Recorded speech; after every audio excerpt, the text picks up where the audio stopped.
Good day, everybody, and thank you so much for joining the African Universities Network for Animal Welfare.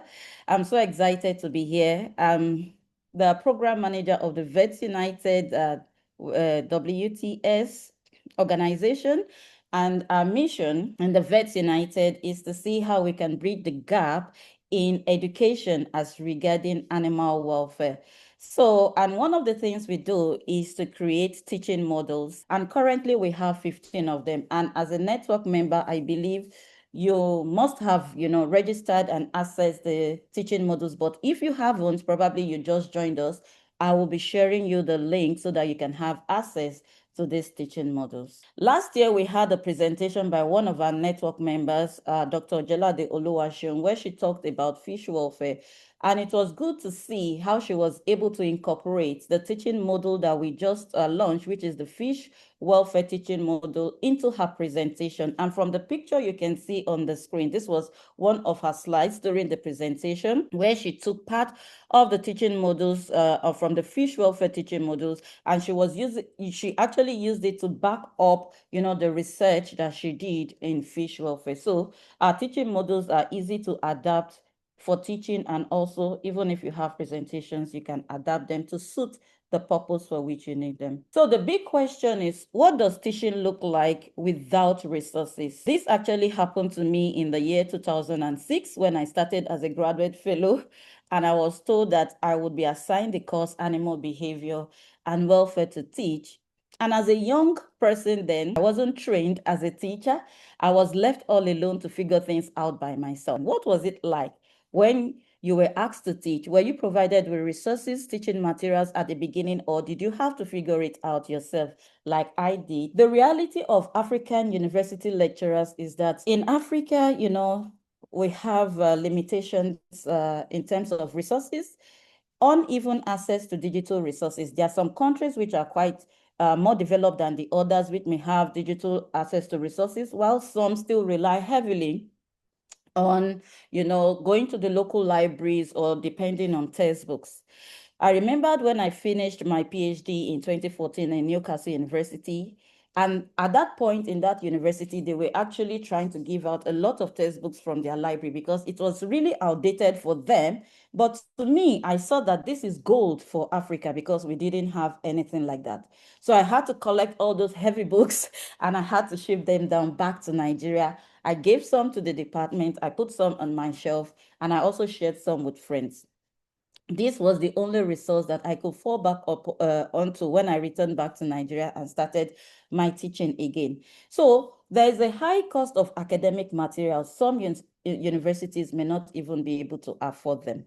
And there is limited collaboration across institutions, most especially where animal welfare is emerging in most developing countries. And you barely can find maybe 2 or 3 people who are actually teaching this subject in their university. So how do we actually have collaboration across institutions, having teaching materials that can help us to kickstart the process in our teaching? And also infrastructural gaps, power supply, bandwidth issues, devices, licenses is quite a huge challenge in most African countries. So I came up with some of these possible concerns of African lecturers as regarding educational resource sharing. The issue of, this is my intellectual work, this is my PowerPoint, this is, a material that I've created for my teaching. Why should I share it with somebody else? Is it good enough to share? What do I mean by that? Oh, some might also not be even comfortable enough to share these resources, thinking that do I have, is my resource up to date? Is not digitalized, it's in a paper format, it's not online. How do I share these things? These are some of the possible concerns that I think might be an hindrance to educational sharing in Africa. And the issue of, won't I lose control once I start sharing my materials? How will they know that this resource is actually for me? And will I be credited for it, or somebody just picks it up and use it verbatim the way it is and claims to be the owner of the resources? So these are some of the concerns that I felt could be, affecting African lecturers. And I want us to think about this and talk about it during the discussion. The importance of today's meeting is to let us know that there is power in sharing, and how can we actually do it in the right way, in such a way that is going to benefit each and every one of us. So shared repositories reduce duplication and lowers the cost. And we need to see how we can have collaborative materials so that it can strengthen our curricula. Then, open educational resources support innovation and locally relevant solutions. It is quite important to learn it. Now that we are growing as a network in Africa, from different, currently we have from 15 African countries ably represented in this network, and from about 64 institutions in Africa. How can we grow to build a hub of educational materials that will be relevant to us, knowing fully well that Africa, we have unique animal welfare issues, which is totally different from what happens elsewhere in the world. So I'm trying to propose at this time how we can work in line with the global community that Beth will be talking about, of having an African resource hub within our global community, where we can have resources pertaining to animal welfare research in Africa, so that it makes it easy for us to harness it and make use of it. And even others who are not Africans who want to know what is happening in Africa can actually have access to the archive of the resources and also learn from what is happening in Africa. So these are the issues that I want us to discuss after Beth's presentation. So thank you so much. And now I'll like to hand over to Paul to introduce our guest speaker. All right. Thank you, Yun, for that presentation, enlightening presentation. I know most of us can relate with some of those issues and concerns. Like, when you talked about some of the thoughts that we have before you share information. Is it good enough to share? I always have that. So yeah, thank you so much for that presentation. I know my role was simple at this point, to introduce our speaker for today, who is Dr. Beth Ventra. She joined the Michigan State College of Veterinary Medicine faculty as an associate professor of animal welfare in 2025. She holds a BS in animal science from Michigan State University. She has an MSc in animal and avian science from the University of Maryland, College Park, and she obtained her PhD with the University of British Columbia, Columbia's Animal Welfare Program. That's in Canada. She has held previous faculty roles at the University of Minnesota, that's in the USA, and the University of Lincoln in the United Kingdom. Dr. Ventra's research bridges the animal and human dimensions of animal welfare with experience across the livestock, equine, companion, and wildlife sectors. Her research focuses on how different groups understand and communicate about welfare challenges to identify barriers to achieving real-world solutions. She also works within applied ethology to investigate topics like pain management, enrichment, and cognition. Dr. Ventra has served on the International Society for Applied Ethology Ethics Committee.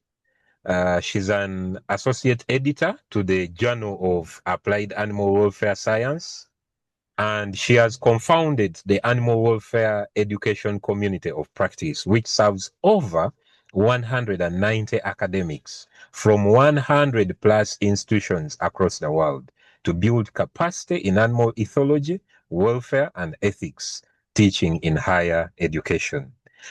Will join me to welcome Dr. Beth to give her presentation. Thank you so much, Dr. Paul, for that wonderful introduction. Thank you so much for having me here today. Thank you especially to Dr. Shun for inviting me, and to Wendy as well, and to WTS. I really enjoyed Shun's presentation because It really was almost a very, in some ways, quite similar to my story. Also, starting as a faculty member, in my first role, I was hired to teach animal behavior and welfare classes for undergraduates, and I ended up having to develop and design four classes, and I had almost no support. I didn't receive materials from my institution. And what saved me was a few other beautiful colleagues who were just a few years ahead of me in their careers and had been creating materials and sharing materials for teaching, including Dr. Katie Proudfoot, who co-founded this community with me. And really, the community that I would like to just share a little bit about today is a growth from my and our early experiences when we were brand new to just out of our PhDs and not knowing what to do, because, like Shun said, we didn't really get any formal teaching, training. I taught a little bit to kind of help existing professors with some of their teaching when I was a student, but I didn't know what I was doing, and most of us didn't know what we were doing. And if it wasn't for the support of some of the other people who came before me and generously sharing their expertise and their materials, I don't know what I would have done. I don't know if I would have lasted in academia, to be honest. And so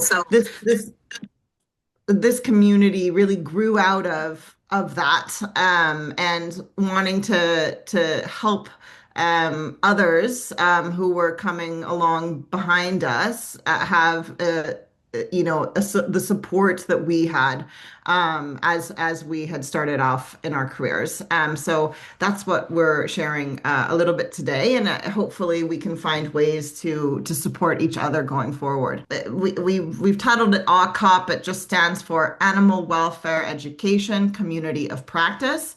So the community of practice piece is central to the idea of this community. And I was newer to the idea of a community of practice when we first started, but really what this is it honestly sounds quite similar to the network that we're talking about here.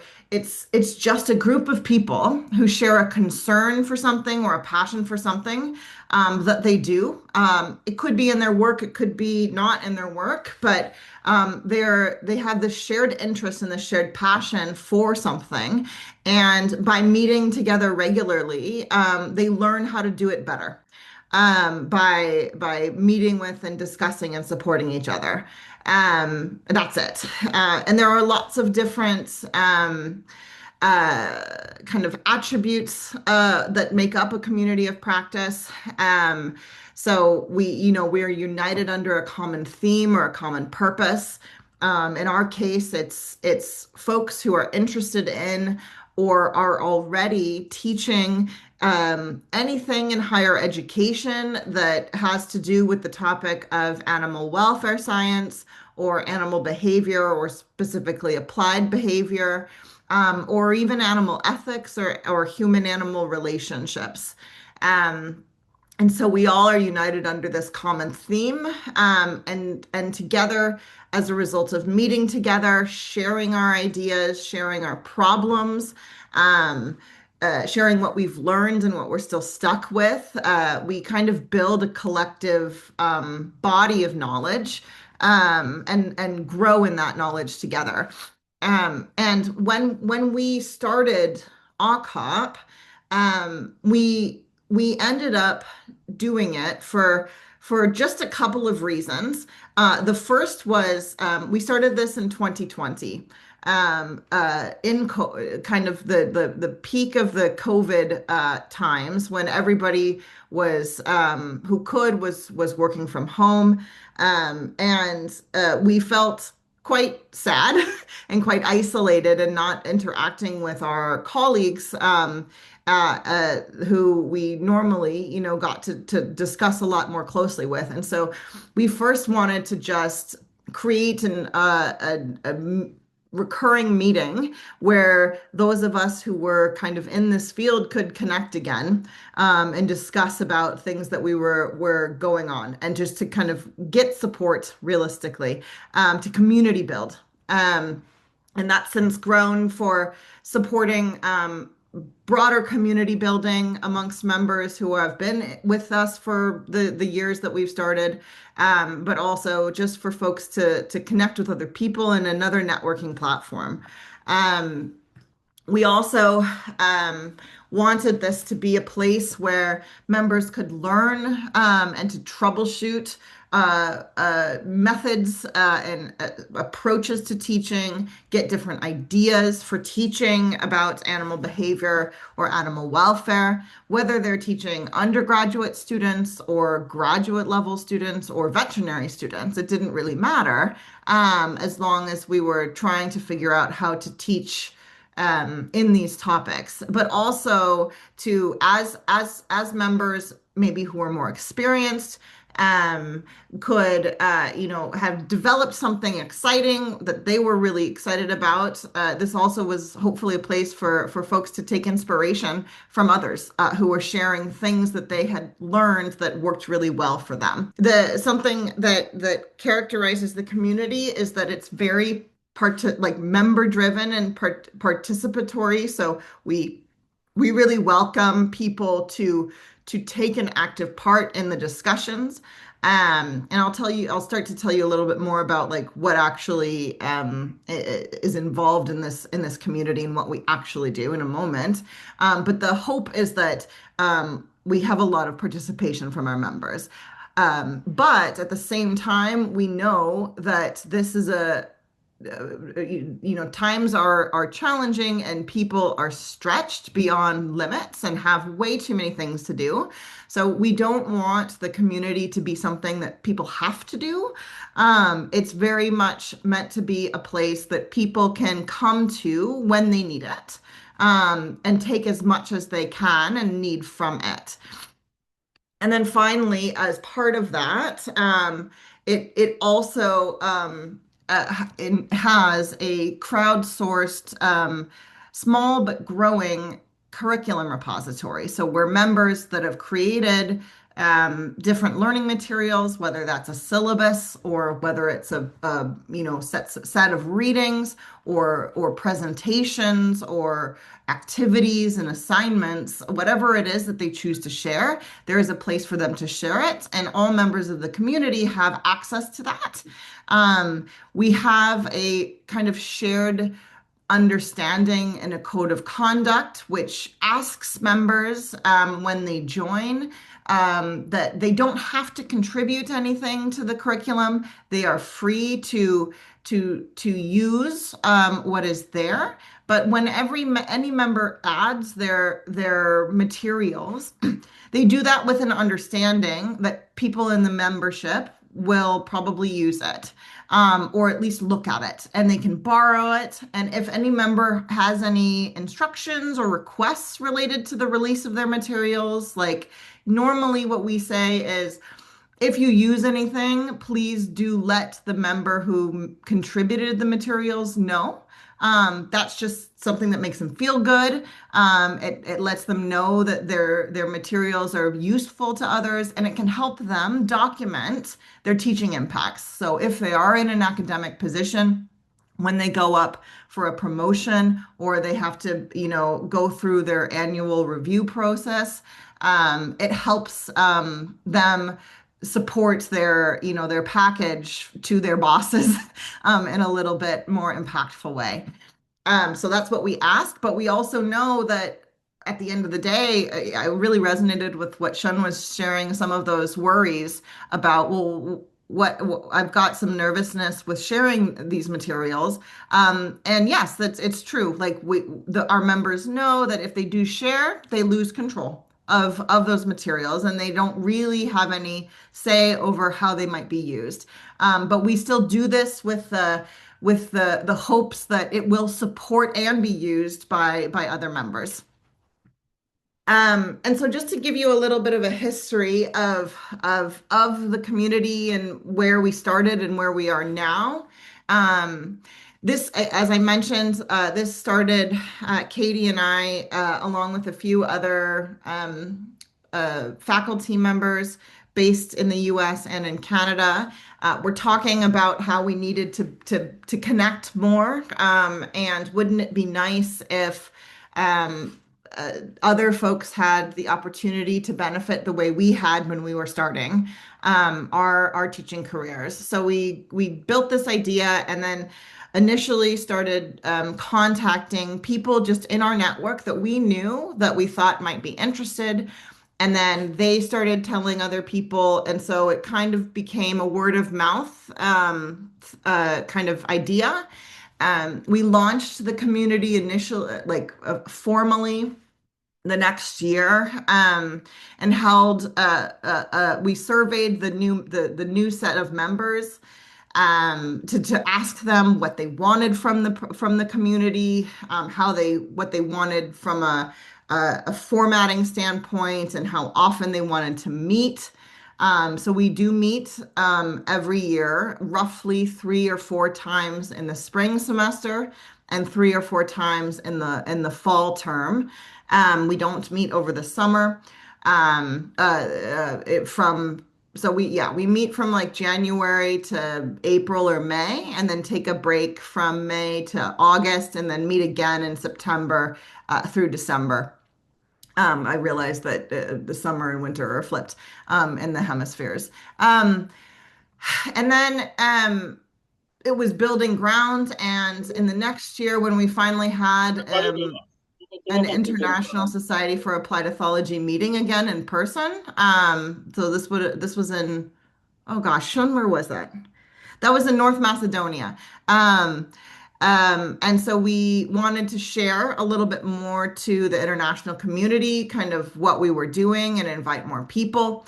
And then as it started to grow, we figured that it would be a good time to really formally check in with the members to see what their experiences were like, if they were actually getting out of the community what we had hoped. And so we did a formal set of surveys, which we later reported in a paper, which I'll share with you in a moment. And since then, we just kind of keep growing. So as Dr. Paul shared, we have almost 200 members now. This is a little bit of an informal estimate, but I went through like the email list and like was like, what are all the affiliations? And I estimated that we have at least about 100 different institutions. Not all of them are at universities. Some of them are at nonprofit organizations or other entities, and that's perfectly welcome. And folks are scattered across at least 25 different countries. When we started when we did that formal survey, you can see on the bottom the rough distribution of folks. As you can tell, we are vastly underrepresented on the African continent. We are also very underrepresented in the Asian time zones as well. That reflects a bit of the limitation of having meetings internationally. Since it started in the Americas, the times for the meetings have largely served only folks in the Americas, as well as Africa and Europe. We have a new idea though. We're going to do something new starting in the fall term, starting in September. So we are going to start hosting meeting times that serve our Asian members, and hopefully we can grow the community further and serve folks that are outside of the Americas, or the time zones that we've been previously working in. So I mentioned that we have meetings. They're virtual, so they're like the big limitation is time and connectivity. And like everyone, we do struggle with connectivity sometimes. And the topics of the meetings vary. So they're usually selected or voted by the members. They cover everything from really broad teaching challenges that face everybody, regardless of the topic. So, dealing with anxious students or helping students participate more. Addressing issues related to equity, diversity, and inclusion in our teaching practice as well as our materials. Making sure that the way that we're teaching is very student focused. But then we also have topics and meetings that are focused more on specifics related to animal behavior and welfare. So building case studies that are focused on animal welfare problems that are meeting the needs of our veterinary student populations, for example. And then one of my favorites is a success spotlight meeting that we have where the members get to share and they'll volunteer to share something really cool that they've learned that works really well in their teaching. I have taken so many ideas from other members and incorporated it into my own practice from this.